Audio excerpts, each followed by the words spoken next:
Good morning, Mr. Buffett and Mr. Munger. My name is Patrick Brown from Charlotte, North Carolina. And I've watched returns on equity for the banking sector in the U.S. go up a good bit over the last few years. And the returns on tangible equity for some of the major banks that have led the consolidation have gone up a good bit more. Leads me to wonder whether these returns are sustainable over either the near term or the longer term, 5-10 years out.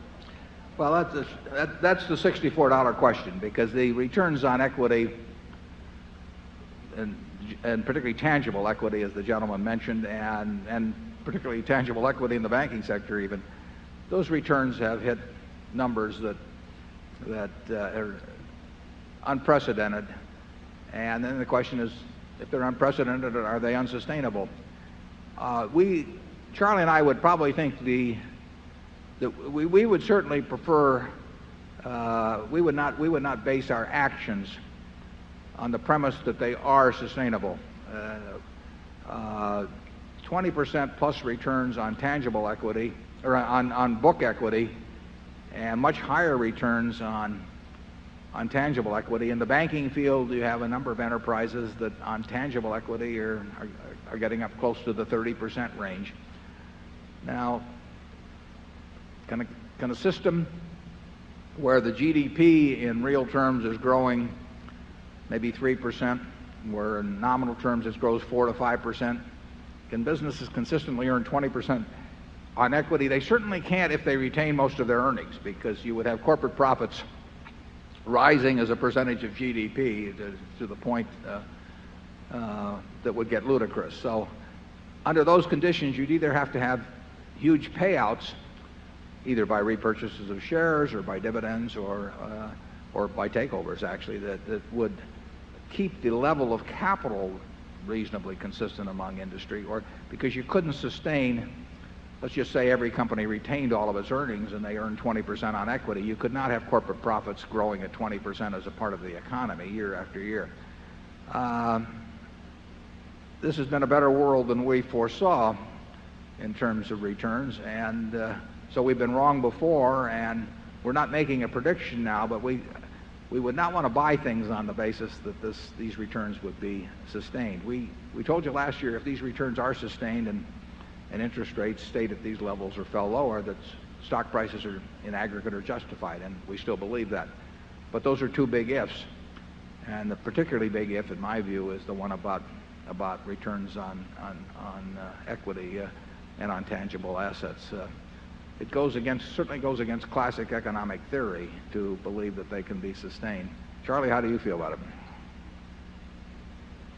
Well, I think a lot of the increase in return on equity has been caused by the increasing popularity of Jack Welch's idea that you can't be a leader in a line of business, get out of it.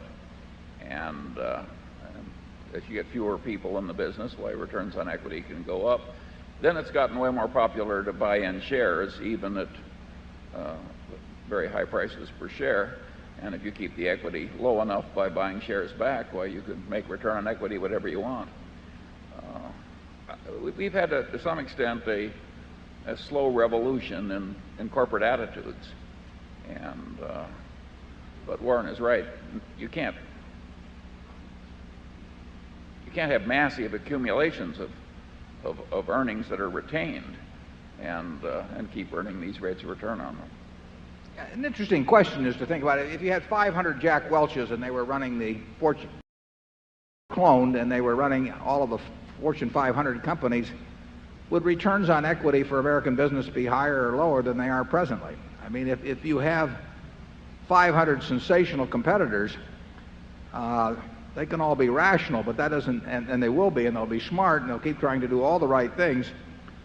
But there's a self-neutralizing effect. It's like having 500 expert chess players or 500 expert bridge players. You still have a lot of losers if they get together and play in a tournament. So it's not at all clear that if all American management were dramatically better, leaving out the competition against foreign enterprises, that returns on equity would be a lot better. They might very well drive things down. That's what, to some extent, can easily happen in securities markets. It's way better to be in securities markets, if you have 100 IQ and everybody else operating has an 80 than if you have 140 and all the rest of them also have 140. So it's the secret of life is weak competition. Somebody said, how do you beat Bobby Fischer? And you play him any game except chess. Well, that's how you beat Jack Welch. You play him any game except business. Oh, he's a very good golfer, I want to point out. He shot a 69 a few months ago when I saw him at a very tough course. Jack manages to play 70 or 80 rounds of golf a year and come in subpar occasionally while still doing what he does at GE. He's a great manager. But 500 Jack Welches, I'm not at all sure would make stocks more valuable in this country.